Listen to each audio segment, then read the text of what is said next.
আচ্ছা দেখ, ফার্স্ট ইয়ারের ফার্স্ট সেমিস্টারে তোদের অর্গানিক কেমিস্ট্রি আছে। তো অর্গানিক কেমিস্ট্রি পুরো 75 নম্বরের পেপার একটা, তার মধ্যে ইন্টারনাল আর অ্যাটেন্ডেন্স মিলিয়ে হচ্ছে গিয়ে 15 মার্কস, আর বাকি 60 মার্কসের মধ্যে 20 মার্কস হচ্ছে প্র্যাকটিক্যাল এবং বাকি 40 মার্কস হচ্ছে থিওরি পার্টটা। তো এই থিওরি পার্টটাই আমরা বেসিক্যালি পড়ার চেষ্টা করব। থিওরি পার্টটাকে দুটো পার্টে ভাগ করা গেছে। একটা পার্টকে বলা হচ্ছে বেসিক ফান্ডামেন্টাল ফিজিক্যাল আর organic chemistry, basic fundamental physical organic chemistry, আর সেকেন্ড পার্টটা হচ্ছে স্টিরিও কেমিস্ট্রি। তো আমরা এই বেসিক ফান্ডামেন্টাল ফিজিক্যাল অর্গানিক কেমিস্ট্রির পার্টটা দিয়ে আমরা শুরু করব। সেই শুরু করার প্রথম যে টপিকটা আমরা পড়ব সেইটা হচ্ছে অর্গানিক অ্যাসিড বেস, অর্গানিক কেমিস্ট্রির অ্যাসিড বেস। শুরু করব অ্যাসিড থেকে। এখন অর্গানিক কেমিস্ট্রিতে অ্যাসিড বলতে জেনারেলি আমরা বুঝি যে carboxylic acid, C double bonded O H, এই ফাংশনাল গ্রুপ, এটাকেই বলা হয় কার্বক্সিলিক অ্যাসিড। এটা ছাড়া অন্যান্য যে ধরনের যে কোনো কম্পাউন্ড যারা প্রোটন মানে এইচ প্লাস লিবারেট করতে পারে তাদেরকে আমরা অ্যাসিড বলে বলতে পারি।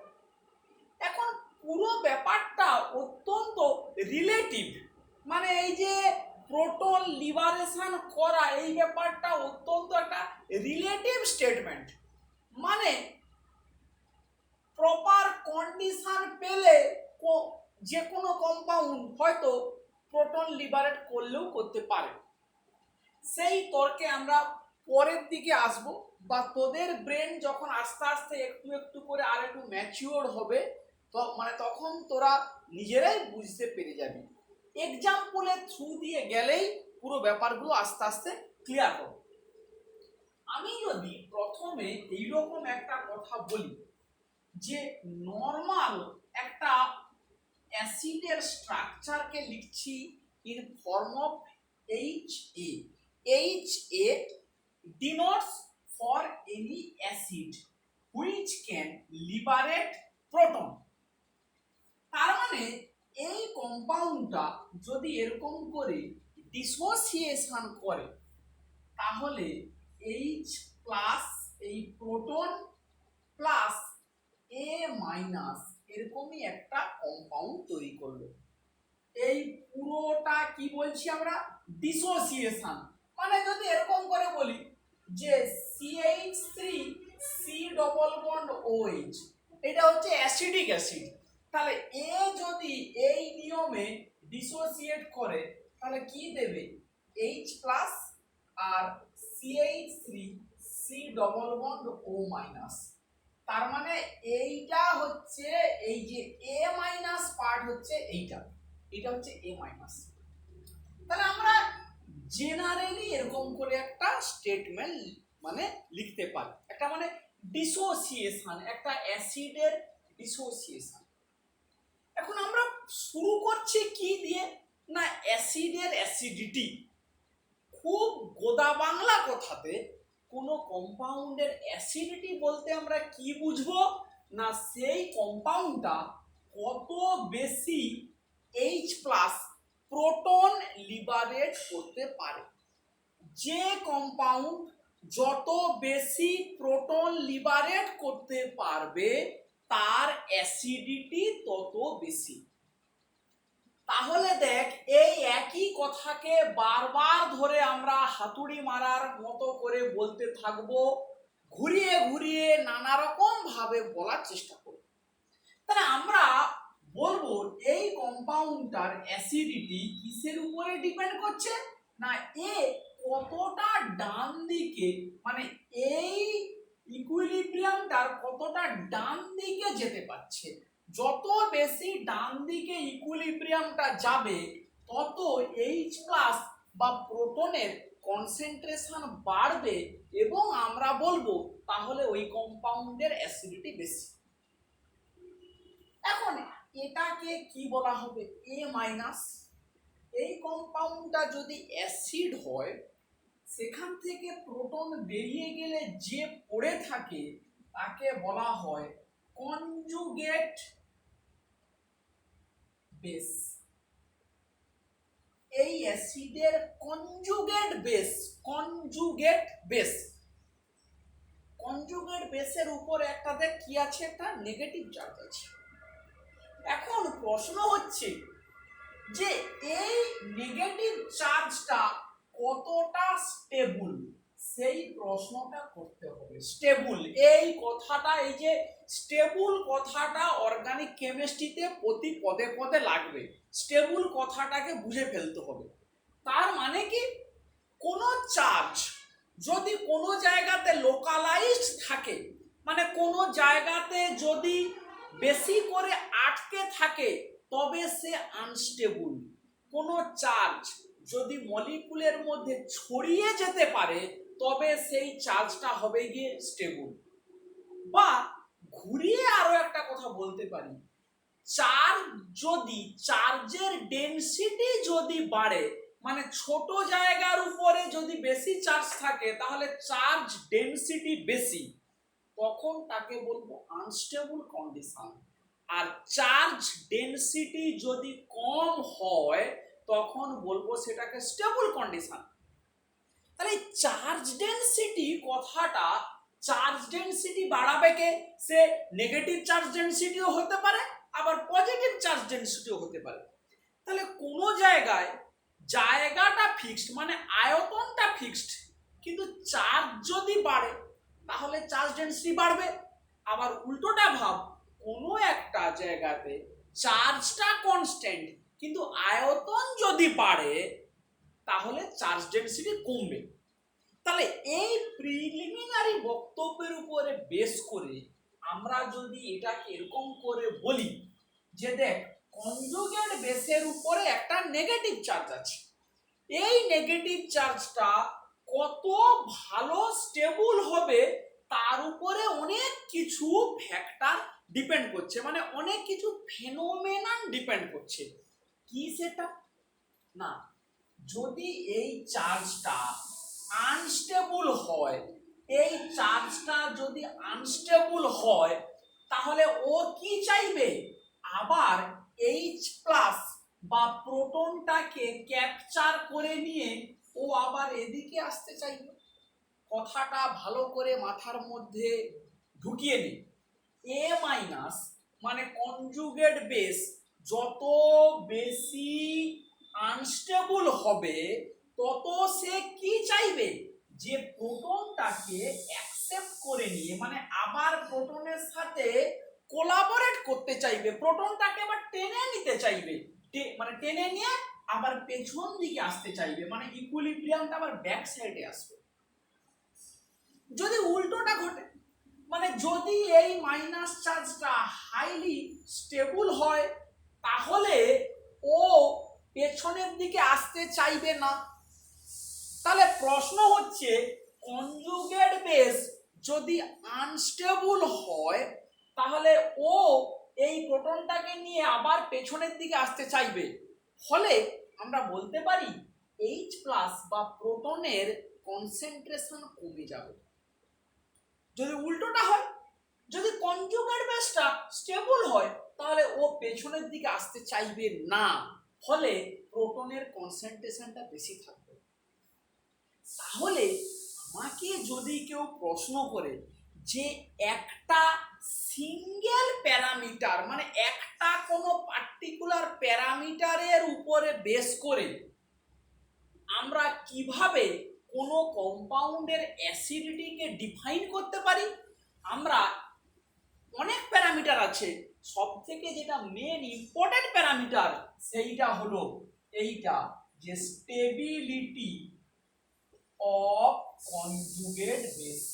স্টেবিলিটি অফ কনজুগেট বেস, কোনো অ্যাসিডের কনজুগেট বেস যত বেশি স্টেবল হবে, কোনো অ্যাসিডের কনজুগেট বেস যত বেশি স্টেবল হবে, তত এই রকমের ডিসোসিয়েশনটা ডান দিকে যাবে, প্রোটনের কনসেন্ট্রেশনটা বাড়বে, ফলে বলবো সেই কম্পাউন্ডটার অ্যাসিডিটি বেশি, তার অ্যাসিডিটি বেশি। এবার উল্টোটা ভাবি, যদি কোনো অ্যাসিডের কনজুগেট বেসটা আনস্টেবল হয়, কি করে স্টেবল আনস্টেবল হবে সেগুলো আমরা এক্সাম্পল দিয়ে দিয়ে বুঝিয়ে দেবো। এখন আপাতত এটুকু ভাব যে যদি কনজুগেট বেসটা আনস্টেবল হয় তাহলে এ আবার ইকুইলিব্রিয়ামটাকে পেছনের দিকে নিয়ে চলে আসবে, ফলে H+ বা প্রোটনের কনসেন্ট্রেশনটা অনেক কমে যাবে, তার ফলে কি হবে না তার অ্যাসিডিটিটা কম হবে। এইটা হচ্ছে গিয়ে বেসিক ব্যাপার। এবারে দেখ, আমরা যদি একটু ছোটখাটো কিছু এক্সপ্রেশন, কিছু ইকুয়েশন জেনারেট করার চেষ্টা করি। ডিসোসিয়েশন কনস্ট্যান্টকে বলা হয় কে এ, আমরা এটা জানি উচ্চ মাধ্যমিকে তোরা পড়েছিস। তাহলে এই অ্যাসিডের ফরওয়ার্ড ডিরেকশনে ডিসোসিয়েশন কনস্ট্যান্টটা কে না কে এ। তাহলে আমরা বলতে পারি কে এ যত বেশি হবে তত H+ এর কনসেন্ট্রেশন বাড়বে, তার অ্যাসিডিটি বেশি হবে। উল্টো কি বলবো, কে যত কম হবে তত এর ডিসোসিয়েশন কম হবে, অ্যাসিডিটি কমবে। এখন কে এ এর এক্সপ্রেশনটা একটু আমরা বুঝি। কে এ সমান আমরা জানি concentration of H+ into A minus by concentration of H। আমরা এগুলো উচ্চ মাধ্যমিকে পড়ে এসেছি, কে এর এক্সপ্রেশন এটা আমরা লিখতেই পারি। যদি মাইনাস লগ নেই, মাইনাস লগ কে এ সমান minus log of H+ minus log of A minus by concentration of H, এটা লিখতে পারি। এইবারে দেখ, মাইনাস লগ কে সমান আমরা উচ্চ মাধ্যমিকে পড়া কি লিখতে পারি, পিকে সমান মাইনাস লগ H+ PH, ছোট হাতের পি বড় হাতের কে এ, ছোট হাতের পি বড় হাতের H minus log of A minus by concentration of H। এইটা একটা বিখ্যাত ইকুয়েশন, এইটাকে বলা হয় হেন্ডারসন ইকুয়েশন। এই ইকুয়েশনটাকে বলা হয়। তাহলে এবারে এই যে অ্যাসিডিটি, বারবার যে কথাটা উঠে আসছে, এর স্কেল কি হবে, মানে কোন প্যারামিটার দিয়ে অ্যাসিডিটিকে আমরা বিচার করব। সব থেকে যেটা ইম্পর্টেন্ট প্যারামিটার সেটা হচ্ছে পিকেএ, এইটা দিয়েই আমরা সব কথাবার্তা বলবো, পিকেএ। তাহলে পিকেএ সমান কি, minus log of H+, minus log of H+ সমান পিকেএ। তাহলে আমরা একটা কথা বললাম, কে মানে ডিসোসিয়েশন কনস্ট্যান্ট যত বেশি হবে তত H+ এর কনসেন্ট্রেশন বেশি হবে, বা সেই কম্পাউন্ডের অ্যাসিডিটি তত বেশি বলে আমরা বলি। তাহলে কে মানে যদি বেশি হয় তাহলে মাইনাস সরি পিকে সমান মাইনাস লগ অফ কে এ।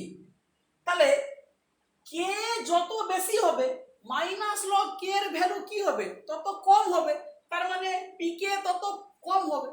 তাহলে এই কথাটা মুখস্থ করে ফেলতে হবে, লোয়ার দা পিকে মানে পিকে যত কম হবে হায়ার দা অ্যাসিডিটি, এই কথাগুলো মুখস্থ করতে হবে। লোয়ার দা পিকে হায়ার দা অ্যাসিডিটি, মানে কোন সাবস্ট্রেটের পিকে যত কম হবে তার অ্যাসিডিটি তত বেশি হবে, এন্ড ভাইস ভার্সা মানে উল্টোটা, মানে হায়ার দা পিকে লোয়ার দা অ্যাসিডিটি।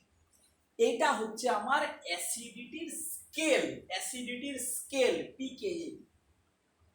এখন এই এক্সপ্রেশন থেকে একটা কথা যদি আমরা জিজ্ঞেস করি, যে আচ্ছা কোন কন্ডিশনে পিকেএ সমান হবে পিএইচ, কোন কন্ডিশনে পিকেএ সমান হবে পিএইচ, এইটার উত্তরটা আমি তোদের কাছ থেকে চাই যে এই ডিসোসিয়েশন এই ইকুইলিব্রিয়ামের কোন কন্ডিশনে পিকে সমান হবে পিএইচ, এই উত্তরটা তোরা দিবি।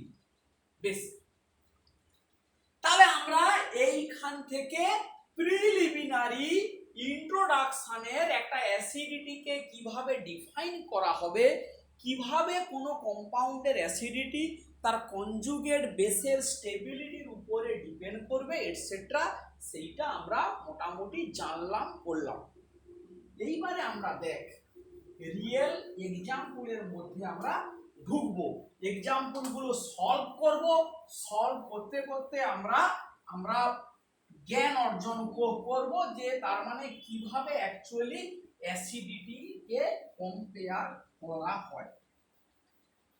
প্রথমেই যে কম্পাউন্ড, যে দুটো কার্বক্সিলিক অ্যাসিডের অ্যাসিডিটির কম্পেয়ার করব সেই দুটো হচ্ছে formic acid and acetic acid. Compare the acidity between acetic acid and formic acid. Acetic অ্যাসিডের কি structure? CH3C double bond OH। Formic অ্যাসিডের কি structure? HC double bond OH। এটা অ্যাসিটিক অ্যাসিড, এটা হচ্ছে ফর্মিক অ্যাসিড। তাহলে প্রথম দেখ আমরা একদম মানে বলে না যে ব্যাকরণ মেনে চলবো, ক্রিকেট খেলায় বলে ব্যাকরণ মেনে খেলা, এখানেও ঠিক আমরা একদম ব্যাকরণ মেনে উত্তর দেওয়ার চেষ্টা করব। কি সেই ব্যাকরণটা? না, যখনই দুটো বা তিনটে বা চারটে কম্পাউন্ডের অ্যাসিডিটি আমাকে কম্পেয়ার করতে বলছে, আমি সঙ্গে সঙ্গে কি কম্পেয়ার করব? ওদের যে কনজুগেট বেসগুলো হবে তাদের রিলেটিভ স্টেবিলিটি, কনজুগেট বেসগুলোর রিলেটিভ স্টেবিলিটি কি সেটা? তাহলে আমরা এরকম করে বলি CH3C double bond OH, equilibrium sign দেই H plus plus CH3C double bond O minus. এইটা হলো অ্যাসিডিক অ্যাসিডের ডিসোসিয়েশন, তাহলে এইটা হচ্ছে তার করেসপন্ডিং কনজুগেট বেস। যদি পাশাপাশি আমরা ফর্মিক অ্যাসিডের কথা বলি HC ডবল বন্ড OH, এও যদি ডিসোসিয়েট করে প্রোটন আর কি হবে HC ডবল বন্ড O। এইটা আবার কেউ ভুল করে এই প্রোটনটাকে ডিসোসিয়েট করে ফেলিস না, এই প্রোটনটা তো এর সাথে অ্যাটাচড, এ কখনোই বেরোবে না। কে বেরোবে? এই CO2H, এই অক্সিজেনের সঙ্গে যে এইচটা অ্যাটাচড সেই বেরোবে। তাহলে এইটাকে নাম আছে, এটাকে বলা হবে অ্যাসিটেট। অ্যাসিটিক অ্যাসিডের অ্যানায়ন তাকে বলা হচ্ছে অ্যাসিটেট। এটা ফর্মিক অ্যাসিডের অ্যানায়ন তাকে বলা হবে ফরমেট। অ্যাসিটেট আর ফরমেট। এখন এই দুটোর মধ্যে কে বেশি স্টেবল সেইটা আমাকে কনসিডার করতে হবে। এখন দেখ উচ্চ মাধ্যমিকে বেশ কিছু জিনিস মানে পড়া হয়ে যায়, সেইটাকে অ্যাজুম করে নিয়েই কিন্তু এগোচ্ছি। কি সেইটা? তাহলে CH3C double bond O minus, এই হচ্ছে অ্যাসিটেট। এই কম্পাউন্ড দেখ এরকম করে একটা রেজোনেটিং স্ট্রাকচার হতে পারে, এইরকম সাইন দেখ, এই নেগেটিভ চার্জটা এখানে অ্যাটাক করলো, এই পাই বন্ডটা খুলে গেল, তাহলে CH3C এইটা O মাইনাস, এইটা হবে ডবল বন্ড। এইভাবে কি আঁকলাম? অ্যাসিটেটের দুটো রেজোনেটিং স্ট্রাকচার। এই রেজোনেটিং স্ট্রাকচারে নেগেটিভ চার্জটা এই অক্সিজেনটার উপরে, এই রেজোনেটিং স্ট্রাকচারে নেগেটিভ চার্জটা এই অক্সিজেনটার উপরে। ফলে আমরা এই দুটো স্ট্রাকচারকে মিলিয়ে আমরা যদি রেজোনেন্স হাইব্রিড স্ট্রাকচার ড্র করি, মানে একটাই স্ট্রাকচার আমরা যদি ড্র করি, তখন কি বলবো, নেগেটিভ চার্জটা যেন অ্যাজিভ এই দুটো অক্সিজেনের মধ্যে ছড়িয়ে আছে, এরকম বলে আমরা বলি। এই অক্সিজেন এরকম একটা পার্সিয়াল ডবল বন্ড সাইন পুরোটা জুড়ে এই মাইনাস চার্জ, এইটা হচ্ছে কি অ্যাসিটেটের রেজোনেটিং স্ট্রাকচার। এবারে এই কথাগুলো ক্লিয়ার করতে হবে, যত বেশি রেজোনেটিং স্ট্রাকচার হবে সে তত বেশি স্টেবল হবে। তাহলে এখানে কটা রেজোনেটিং স্ট্রাকচার, না দুটো রেজোনেটিং স্ট্রাকচার। ফরম্যাটের ক্ষেত্রে কি হবে, একই জিনিস, এই মাইনাস, এখানেও দেখ এটা এই এটা এই এইচ সি, এটা ও মাইনাস, এই ডবল বন্ড। তার মানে আমরা যে জিনিসটা বুঝতে পারছি, যে কোনো কার্বক্সিলেট মানে সি ডবল বন্ড ও মাইনাস, তার দুটো করে রেজোনেটিং স্ট্রাকচার হতে পারে। তাহলে এই দুটোরও হাইব্রিড স্ট্রাকচার এইভাবে ড্র করতে পারি। এই তাহলে এবারে কি বলবো, যে দুটোরই একই রকম রেজোনেন্স, তাহলে কে বেশি স্টেবল? তখন আমরা বলবো যে এই দুটোর মধ্যে কোনোটাতে নেগেটিভ চার্জ ডেনসিটি বেশি কম আছে কিনা আমাকে খুঁজতে হবে। প্রথম দিনের প্রথম ক্লাস, খুব ঠান্ডা মাথায় বেসিক জিনিসকে ক্লিয়ার করতে হবে, না হলে বিপদ। প্রথম থেকে মানে কেমিস্ট্রি বেসিক্সটা একবারে যেন ক্লিয়ার হয়ে যায়। কি বলছি, তাহলে আমাকে খুঁজতে হবে এই দুটোর মধ্যে, এইটা এবং ওইটার মধ্যে কোথায় নেগেটিভ চার্জের ডেনসিটি বেশি, নেগেটিভ চার্জের ডেনসিটি বেশি। তাহলে দেখ, চার্জের যদি ডেনসিটি খুঁজতে চাই, প্রথমে যে কাজটা করতে হবে, দুটোর মধ্যে স্ট্রাকচারের কি পার্থক্য। স্ট্রাকচারের পার্থক্য কি, এখানে মিথাইল, তার বদলে ওখানে হাইড্রোজেন, আর কোনো পার্থক্য নেই। তাহলে কি পার্থক্যটা হতে পারে, না আমরা উচ্চ মাধ্যমিকে পড়ে এসছি, কিছু এফেক্ট পড়ে এসছি, তার মধ্যে একটা এফেক্টের নাম হচ্ছে inductive effect. Inductive effect, inductive এফেক্টে কি পড়েছি আমরা, না মিথাইল গ্রুপ তার ইন্ডাকটিভ এফেক্ট আছে। কি ইন্ডাকটিভ এফেক্ট আছে, না প্লাস আই, এইচএসে পড়া প্লাস আই এফেক্ট। কি প্লাস আই এফেক্টটা কি ইন্ডাকটিভ এফেক্ট? ইন্ডাকটিভ এফেক্ট হচ্ছে সিগমা বন্ড, কার্বন কার্বন, এই সিগমা বন্ডের মধ্যে যে দুটো ইলেকট্রন থেকে থাকে সিগমা বন্ড, তাকে কেউ যদি নিজের দিকে টানে বা ঠেলে, হয় টানা বা ঠেলা, ওকেই বলা হয়, মানে এই দুটো ইলেকট্রন কোনো একদিকে বেশি একটু সরে থাকে, তখনই সেই ঘটনাটাকে বলা হয় ইন্ডাকটিভ এফেক্ট। মিথাইলের কি এফেক্ট আছে, না মিথাইল গ্রুপের প্লাস আই এফেক্ট আছে। প্লাস আই মানে কি, ঠেলা। তার মানে এইখানটাকে যদি এরকম করে একটু বোঝাই, যে দেখ মুছে দিয়ে এই সি এইচ এইচ এইচ, এই বন্ডে যে দুটো কার্বন কার্বন বন্ডে যে দুটো ইলেকট্রন আছে, তাকে ইন্ডাকটিভ এফেক্টের জন্য ওদিকে একটু ঠেলবে, মানে প্লাস আই এফেক্টটাকে এইভাবে দেখানো হয়, এই তীর চিহ্নটা এই বন্ডের উপরে, মানে ওদিকে ঠেলছে। কিন্তু এখানে সেরকম কোনো ঘটনা নেই। তাহলে মিথাইলের যেহেতু প্লাস আই এফেক্ট আছে, ইলেকট্রন পেয়ারটাকে যখন আরেকটু কোন দিকে ঠেলছে, না এই কার্বক্সিলেট অ্যানায়নের দিকে যখন আরেকটু ঠেলছে, ফলে আমরা বলতে পারি যে কার্বক্সিলেটের চার্জ ডেনসিটি ফরম্যাটের থেকে বেশি। এই চার্জ ডেনসিটি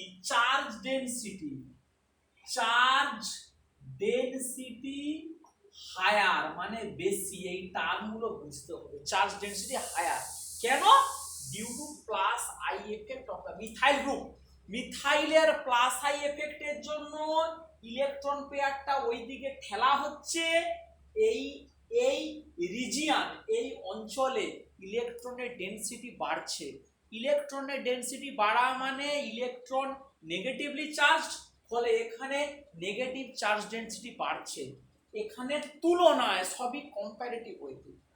তাহলে আমরা কি মন্তব্য করতে পারি, যদি অ্যাসিটেটের নেগেটিভ চার্জ ডেনসিটি বেশি হয় দেন ফরমেট, তাহলে এই দুটোর মধ্যে কম্পারেটিভলি বা রিলেটিভলি কে বেশি স্টেবল?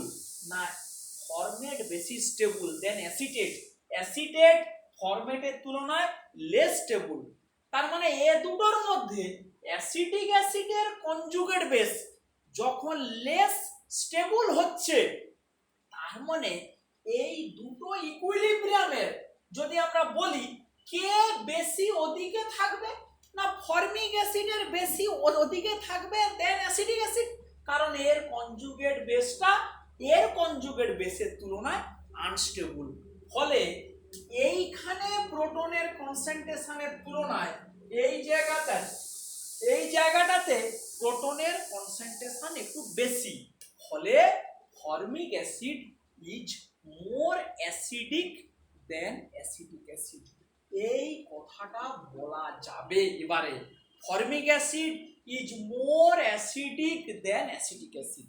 বা আমরা বলবো ফর্মিক অ্যাসিডের পিকে ভ্যালু কম, ফর্মিক অ্যাসিডের p K value less than acetic acid. এই তথ্যগুলো এইভাবে এক্সপ্লেনেশনগুলো আমাদের বলতে হবে। এইবারে দেখ আস্তে আস্তে কেমন আমরা একটু ডিপের দিকে ঢুকছি, ডিপার ইনসাইড। কি আমরা একটা পয়েন্টের উপরে ব্যাখ্যাটা দিলাম, আরো একটা পয়েন্টের উপরে বেস করে এই দুটোর অ্যাসিডিটির ব্যাখ্যাটা দেওয়া যায়। কি সেটা? না দেখ, এই সমস্ত ক্ষেত্রে একটা টার্ম উজ্জ আছে। উজ্জ কি সেই টার্মটা? না সেই টার্মটা হচ্ছে অ্যাসিডিটি বেসিক্যালি কম্পেয়ার করা হয় অ্যাকুয়াস মিডিয়ামে, মানে জল যেখানে জলের মধ্যে সলিউবল অবস্থাতে, সলিউবল কি করে হয় কোনো কম্পাউন্ড, সেটা আমরা এই সেমিস্টারেই পরের দিকে পড়ব। আপাতত এটুকু বুঝে নে যে এইটা অ্যাসিটেট আর এইটা হচ্ছে ফরমেট, এই দুটো কনজুগেট যে বেস বেরোলো, এদের মধ্যে একে ওয়াটার মলিকুল বেটার সলভেট করতে পারবে। অ্যাসিটেটের তুলনায় ফরমেট মলিকুলকে জল বেটার সলভেট করতে পারবে। সলভেট করা মানে সে আরো ভালো স্টেবিলিটি পাবে। কেন ভালো সলভেট করতে পারবে? না সেইটার জন্য ওই টার্মটা সম্বন্ধে আইডিয়া নিশ্চয়ই আছে, হাইড্রোফোবিক আর হাইড্রোফিলিক। হাইড্রোফিলিক মানে হচ্ছে জলাকর্ষী, আর হাইড্রোফোবিক মানে হচ্ছে জলাতঙ্ক। এই ধরনের মলিকুলগুলোর ক্ষেত্রে আর সি ডবল বন্ড ও মাইনাস, এই রিজিয়নটাকে বলা হবে হাইড্রোফিলিক পার্ট, এটাকে বলা হবে হাইড্রোফোবিক পার্ট। অ্যাসিটেটের ক্ষেত্রে মিথাইল আছে যে কিনা হাইড্রোফোবিক, এখানে সেরকম কেউ কিন্তু নেই ফরমেটের ক্ষেত্রে। ফলে অ্যাকোয়াস সলিবিলিটি ফরমেটের একটু better in comparative two what? Acetate. ফলে যার কনজুগেট বেস যত বেশি স্টেবল, সে যে কোনো ভাবেই হোক না কেন, সলভেশনের থ্রু দিয়েই হোক না কেন, তার মানে তার এই রিভার্স ওয়েতে ইকুইলিব্রিয়ামটাকে আবার পেছনের দিকে আসার তার ক্ষমতাটা কমবে বা তার টেন্ডেন্সিটা কমবে। ফলে আমরা এই দুটো পয়েন্ট থেকে যে কমেন্টটা করতে পারছি কি সেটা? না, formic acid is more acidic than acetic acid. কি কারণে? দুটো পয়েন্ট আবার রিপিট করছি। এইবারে প্রথমেই যে তোদের মাথায় কি গুড়গুড় করবে, যে নোট কোথা থেকে পাবো, জেরক্স কোথা থেকে পাবো, এই ধারণা থেকে বেরিয়ে আসতে হবে নিজেরকে লেখা প্র্যাকটিস করতে হবে। আমি যেভাবে ইংরেজিটা বলছি একটু শোন, সেভাবেই লেখাটা করতে হবে।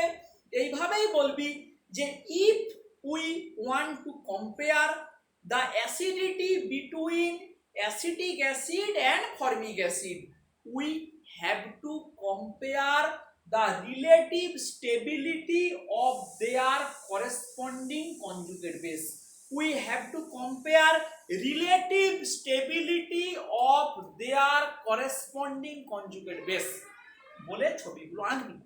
একে বলবি নাও the conjugate base of acetic acid which is acetate is less stable than conjugate base of formic acid which is formate, because plus I effect of the methyl group will increase charge density in acetate anion. Because plus I effect of methyl group will increase the charge density of acetate anion. So acetate is comparatively less stable than formate. So acidity of formic acid is higher than acetic acid, or pK value of formic acid is less than acetic acid. Another point we need to say that aqueous solubility of formate will be better than acetate. Aqueous solubility of formate will be better than acetate. So again we can say stability of formate will be higher due to better aqueous solubility. So formic acid is more acidic than acetic acid. তাহলে এই কথাগুলোকে জানতে হবে, এই কথাগুলোকে খাতায় লেখা practice করতে হবে। বইয়ের কথা বেশ কিছু জনের জিজ্ঞাসা থাকে যে কি বই কিনবো। প্রচুর রকমই বই বাজারে আছে, যার যার যেমন ফিনান্সিয়াল কন্ডিশন সাপোর্ট করবে তেমন তেমন বই কিনতে পারিস। আমি অনেক রকমই বইয়ের কথা বলতে পারি, তার মধ্যে অ্যাসিড বেস পড়ার জন্য একটু যদি বিদেশি অথারের বই পছন্দ করিস, জেরি মার্চের একটা বই খুব ভালো বই। যারা মানে কেমিস্ট্রিটাকে সিরিয়াসলি পড়তে চাস তারা এই বইটার কথা চিন্তা করতেই পারিস। Jerry March, advance organic chemistry by Jerry March, এই বইটার কথা এখন থেকে চিন্তা করতে পারিস।